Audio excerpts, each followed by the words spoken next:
Here you are. Here's the tomb right Yeah, there. we're in the tomb. We're in the tomb. It's one of my favorite sets. Yeah. So cool to be there. What a set. Absolutely. Where was this actually? Where's it? So we were 5 months in Cape Town. By the way, it's the most beautiful city.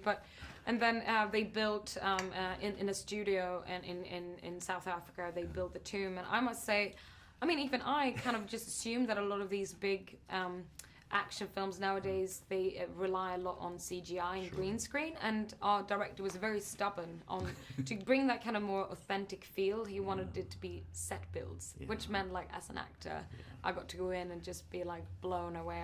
The detail in this work was incredible. And a fellow Scandinavian, that must have been fun. Did you have sort of like yeah, I mean, we're able to speak Norwegian and Swedish to one another, but only when it's kind of us in a room, because otherwise it would be quite rude. Yes, I understand.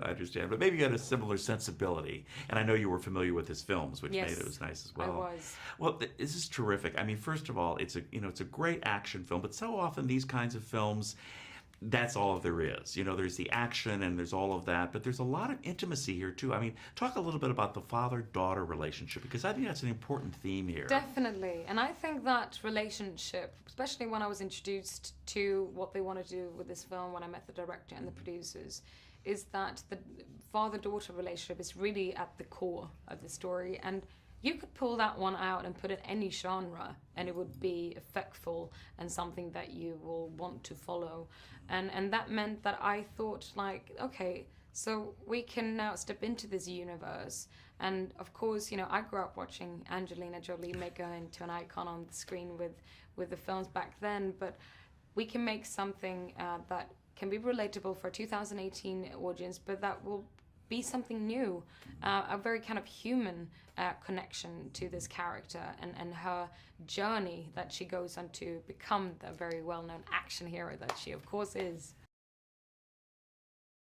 I understand you actually loved the Tomb Raider games when you were growing up. Yeah, I mean, Lara Croft and the Tomb Raider games have been quite groundbreaking. I mean, it was the first female protagonist in a video game. I was a 9-10-year-old girl standing in the living room, like, so curious. I wanted to be part and try this adventure on with, finally, was a girl that I, could relate to, and I was a bit too young, so I'm a bit scared, to be honest, to play the games. I tried, but I revisited them later in my young teens. One of the things that's great, and it's happening this year, a lot of films are coming out, and this is probably one of the strongest ones, where we're seeing strong female character leading a film. And as an actress today, with all that's going on, Me Too, et cetera, it must be great to be such a key player in this whole thing, and you must be very proud of that. I am. I was proud of everyone involved who decided to make sure that these films need to come up to the surface. Whilst filming this, or actually just wrapping it up, I went and saw Wonder Woman. I was just floored to finally see these kind of battle scenes with just these women turn it on its head like that, and me realizing I was growing up thinking that I would never see anything like it.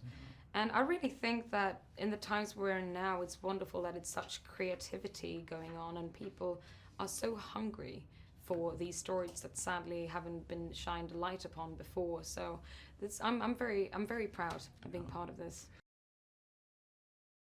We know there's a lot of movie magic, but watching this film and knowing a thing or two about what goes on behind the scenes, physical training, I know that you had to go through a lot of that for this movie. Talk a little bit about that, because I bet you went through quite a bit. Again, yes, the pure excitement of me growing up loving adventure films and always been curious what it's like to shoot these kind of action sequences, that's one thing. But also, as, going back to why I wanted to do this film, as an actor, I really, I love to find ways of stepping away from myself, form a character. And it was so in story, already described in the script, what a feminine young woman she is, but she has this strong physical aspect of her, and I wanted it to be as it is. You show that she loves to work out.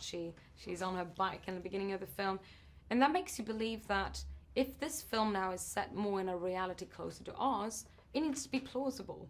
That she now is thrown out on this adventure, that she can pull herself up these cliffs or the bomber plane, or that she can even try and take on, with a bit of her cleverness, of course, even a man that is obviously stronger and bigger than her. Absolutely. And even the scene with chasing the boys in Hong Kong, whether that was Hong Kong or not, it looked like Hong Kong. Even Daniel Wu, who plays Lu in our film, who's from Hong Kong. Yeah. He was even amazed. He stood there in our set piece in Cape Town and was like, oh my God, this looks like home. It was pretty amazing. It was almost 360, and we had about 350 to 400 Chinese extras in South Africa.